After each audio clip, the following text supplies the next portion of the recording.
Good afternoon, class. This is John checking back in. Congratulations. We're pretty much through our first week of early modern world civ together. And I just want to take uh, several minutes here just to put some finishing touches on what we're discussing in class today. And if you look at this, if you might want to even go back and look at your notes. I've decided to sort of simplify my approach, partly in the interest of time, and we'll have some time next week to maybe expand this area of focus to include another society or two. But I've decided to streamline my approach here. We're just going to focus on the Mongols in an effort to show how the impact of, in this case, the global trade network of the Silk Roads impacted a certain corner of the world as it was. And it's just sort of fascinating to note. Obviously, the Mongols were a very unique and distinct society. And we see how their society, even in this brief glimpse that I'm providing both today in class and in my comments here, that it was fairly dramatically transformed. And not all of that transformation is attributable to its contact with the Silk Roads, but as you'll see, there are lots of areas in which their increasing integration with the rest of the world was responsible for changes that happened within that society. And as you'll see here, what we're really focusing on today is really the commercial, diplomatic, and religious impacts of the Mongol integration with the rest of the world economy and culture, largely complements of the Silk Road's global trade network. So here we go. These are things that we have already looked at, and if you want to take this opportunity to brush up on your notes, feel free to pause and do what you need to there. We talked about religion, sort of the characteristics of society. We talked about some of the important landmarks along the path of Genghis Khan's rise to a position of leadership. And again, he's really responsible for setting the stage for transforming Mongol society into what will eventually become the Mongol Empire, even though he doesn't really ever get to be a true formal emperor or civilizational head. He is an important Khan and will leave in his wake a whole series of Khanate. Before we move on from this slide, I do want to just say, make a couple points. You'll see here this fourth bullet is supposed to say ultimatums and expansion. And this is important to understand because the early system of sort of Mongol, I say power and governance on this slide, but we could probably also say diplomacy, is as the Mongols develop a well-earned reputation as fierce warriors and fighters, and after pillaging and plundering and making life generally miserable for first many of their neighbors and then eventually some of their regional enemies or opponents, such as China during the late Tang Dynasty. Once they've done that, their reputation really serves them. In fact, their reputation precedes them in the sense that they start, by virtue of being so strong and militarily accomplished, it turns out that they don't even really have to show themselves. Villages and people and nearby societies just essentially fold or surrender in advance so as not to have to experience the hardship, pain, loss, and slaughter that would otherwise likely await them. And so these ultimatums become sort of a tool. An ultimatum is you say either this or, and you sort of place your opponent in a difficult position of having to decide and make a difficult decision. And these ultimatums prove to be a powerful tool that oftentimes allows Mongol society to profit and emerge victorious without having to even break a sweat. And so as they are having this success, pardon me, I have here the Khan, the leader of the confederation, will designate what becomes known as the Darugachi. And the Darugachi is a Mongol leader who will be left behind after the Mongols have defeated a society or a civilization. And then the Darugachi will essentially become the leader and the head, but many of the details, many of the functions of government and culture will remain intact. So in this sense, the Mongols are usurping power and leadership largely for the purposes of taxation. This will become an important part of their economy, but they're doing it in a way that actually winds up being quite subtle. So when we think about the Mongols, we can think of them as not being, being very skilled in battle, but not particularly skilled at the art of governance. And in knowing that they have this, lack of familiarity or lack of skills, they probably wisely defer to the systems that are already in place. And this helps explain, in part, their widespread success for a considerable period of time. Okay, so a couple things that are worth noting as they, these are sort of secrets to their success. As the Mongols, through this series of alliances and toppling neighbors, and then in turn toppling neighbors of neighbors and consolidating a large, what we're starting to see become an empire, they have to figure out some administrative challenges, and one of those is communication. And one of the things that they do really well is they establish a postal relay system, not altogether unlike what Americans might fondly recall as the Pony Express. This is an accelerated system of communication where messengers on horseback can travel as far as 60 miles a day, usually on 2 different horses, and transfer messages such that at 60 miles a day, that's a pretty fast pace of communication. If we're reaching back, almost 1,000 years, that's pretty impressive, and this communication system serves the Mongols very well as they try to maintain and administer an incredibly large empire.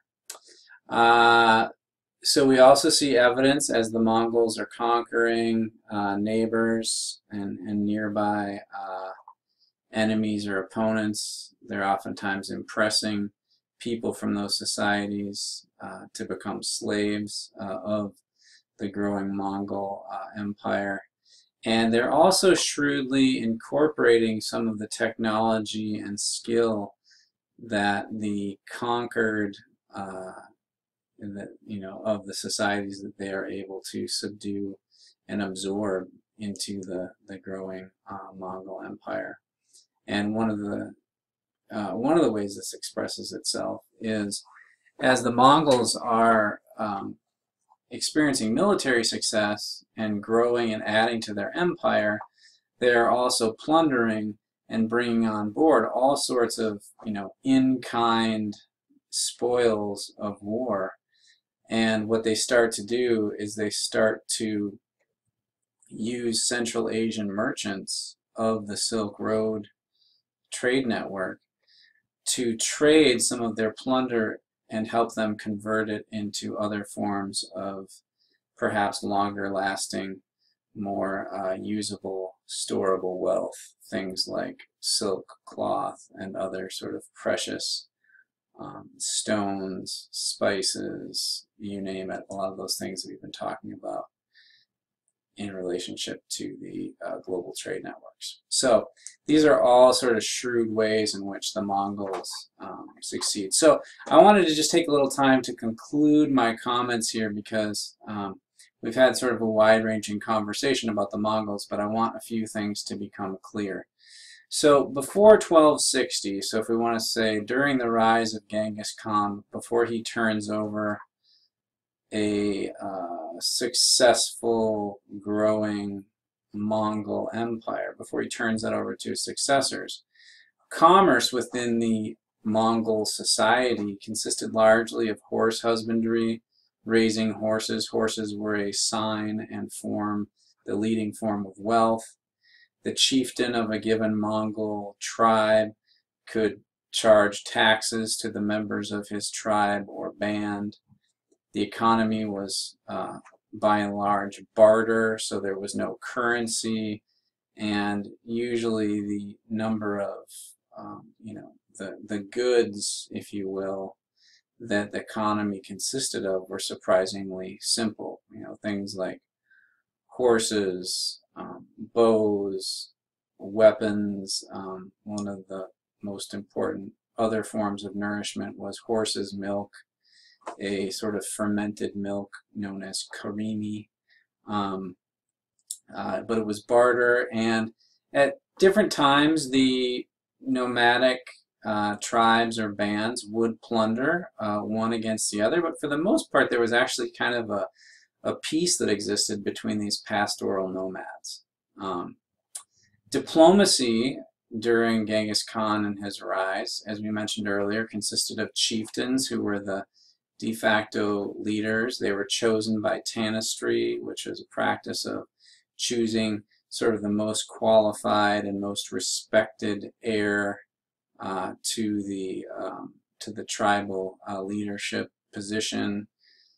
This oftentimes meant battles between the surviving heirs of a deceased chieftain, so on and so forth.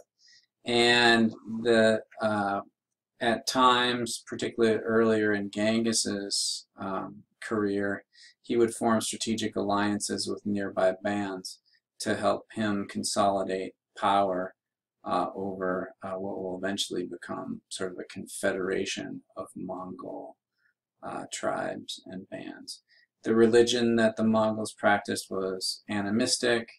Shamans would sometimes, like their Chinese counterparts, would use animal bones, subject them to fire, ask a question, and then the cracks that would form in those animal bones would be read as a system of divination, meaning trying to determine some important answer about events that lay in the future. Okay, so now if we fast forward then and we think of the world, the Mongol Empire, if you will, that succeeds in the aftermath of Genghis Khan, commerce changes somewhat to, it's still going to be based largely on plunder, meaning taking from your defeated rivals, sort of the spoils of war. But that was interesting too, because as skilled as the Mongols were at war, they were careful not to take too much. So typically, if a rival agreed to surrender based on an ultimatum posed to them by the approaching Mongols, this rival would only have to part with probably 10% of the resources and wealth of their band. And so you could think of this as sort of a tribute payment of sorts. But even so, the Mongols, particularly early on, faced two kinds of enemy: the ones that surrendered and the ones that fought. And the ones that fought back in some ways offered greater advantages because the spoils of war became more complete, and they could take far more than 10%, assuming that they prevailed in battle, which almost always was the case, at least until 1260, when the Mongols finally meet their match against the Mamluks in Egypt. But anyway, that's a ways. That's pretty far-flung if you think about it. The fact that they're laying claim to most of the real estate between Egypt and East Asia is quite impressive. The Mongols also on the level of commerce, they're good at absorbing the different skill sets and craftsmen and competencies of the people that they conquer militarily. And so this creates all sorts of options for them as well. They become a multicultural empire in many respects. They're absorbing people of different languages, different religions, so on and so forth. And now they're charging taxes, you know, not just like 1/100th of the herd. They're charging taxes of many of their conquered provinces, and oftentimes at a rate that's far higher, as I mentioned earlier, sometimes as high as 10%. This becomes a pretty vital aspect of their commerce. Again, they don't have typical commercial skills, but they're able to profit now. Now the profits that all of these conquered and subdued societies, the profits that they are making off of the Silk Roads are now becoming, in part, profits that the Mongols will absorb for themselves. Diplomacy, I mentioned that Genghis Khan by 1206 has formed a confederation. This will eventually, later on, turn into the Mongol Empire. The Mongol Empire will be presided over by, at its height, 4 different khans. There were 4 khanates, meaning large sub-regions of the Mongol Empire, each of which is presided over by a khan. But there is, even within the khans, there is a hierarchy, and one of Genghis Khan's sons, Ogedei, will be the primary khan, and his 3 brothers will serve as secondary khans that oversee vast stretches of land, but they will still be subject to the authority of their more powerful brother. We talked a little bit about how sophisticated the communication and planning was for Mongol warfare. That's an important part of their diplomacy, we could say. I have conquest and surrender. So the Mongols were careful. You know, why conquer a society when you can have them surrender? And that becomes a real secret to their success, and they use that to tremendous effect.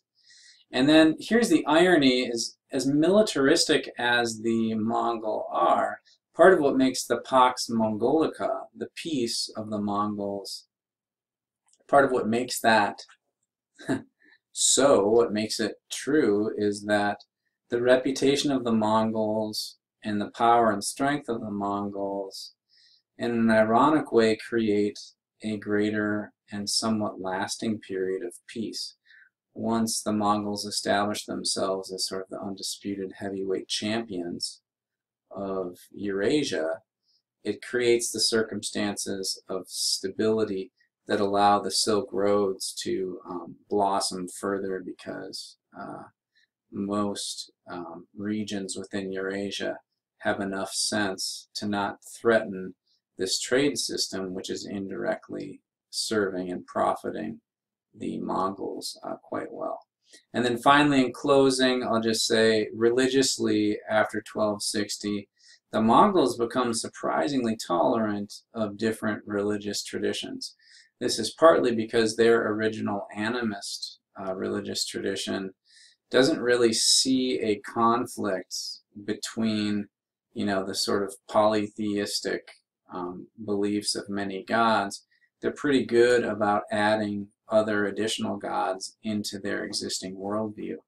And then depending on which corners of the Mongol Empire one proceeds, like places like China, we'll see that the Mongol Khans and other members of the Mongol court are going to see cultural advantages, and perhaps even sincere spiritual advantages, of taking on the belief systems of the regions that they encounter. So with that, we'll stop, and I'll look forward to seeing you all soon.